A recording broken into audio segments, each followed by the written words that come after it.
I think what caught a lot of us pro-lifers off guard was just the level of spiritual warfare that was unleashed. Yeah. You know, I've said for many years, that abortion is one of Satan's most effective tools to drag souls away from Jesus. And he wasn't going to let that go without a fight. And now we're seeing that on a spiritual level, a demonic level that we haven't seen before.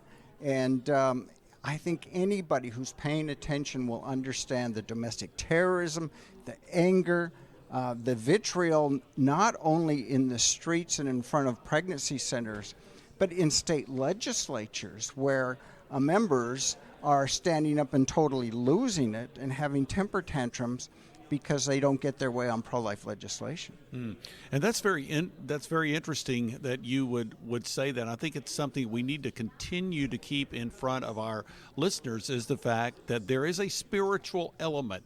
We have to understand this is spiritual warfare. When we talk about the termination of the life of an unborn child, that is murder. We know what the Bible has to say about that. It is pure evil. And so when we look at the termination of any life, and when we look at the termination of unborn life, we recognize that, yes, there is a spiritual element. And it seems like that you have more and more people who are elected by citizens of various states who are intent on approving abortion all 9 months of pregnancy, even those children that survive an abortion attempt, that their lives are not even safe. And this is something I think is, and I know you've been in the pro-life movement for quite some time. I've been in Christian broadcasting. I've not seen the degree of just outright hostility to the life of the unborn as we're seeing during this season. Well, we who work in it, are immersed in it, have seen evidence of this beforehand. It wasn't as visible as it is now, however. Yeah. But yes, we were trying to pass legislation in Congress that would give babies protection, basic medical treatment that's appropriate for babies that age if they survive a late-term abortion. And of course, we are getting pushback from the Democrat Party as that legislation was debated.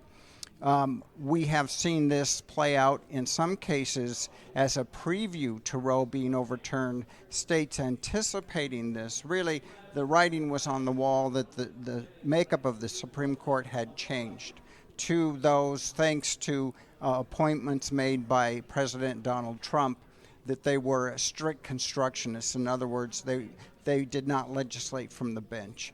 And some states, in anticipation of that, passed extreme legislation that not only allowed abortion on demand until birth, but as we said, as you mentioned, for infanticide, literally, of babies who survived late-term abortions left on a cold stainless steel table to die of exposure or having fluid in their lungs and suffocating. Well, Brad, there are several things that we've talked about already. One of the things I wanted to mention, because I think it really is something that people should understand about the nature of what took place with the Dobbs decision and the overturning of Roe v. Wade, because we talk about in the pro-life movement that this actually turned the decision of abortion back to the individual states. Now, that does not preclude legislation that might be passed on the federal level. You mentioned a Born Alive bill. We've seen pain-capable legislation that has been introduced. So pro-life legislation is still something that can be passed via Congress, and the overturning of Roe does not prevent that from taking place. Oh, absolutely, and it does. As some of our friends, pro-life organizations in Washington, D.C., are working very hard to make sure Congress remember that their job is not finished, because as it stands, without federal protection, 2/3 of babies in America are subject to extreme abortion laws that we're seeing in California, Illinois, New Jersey, Minnesota.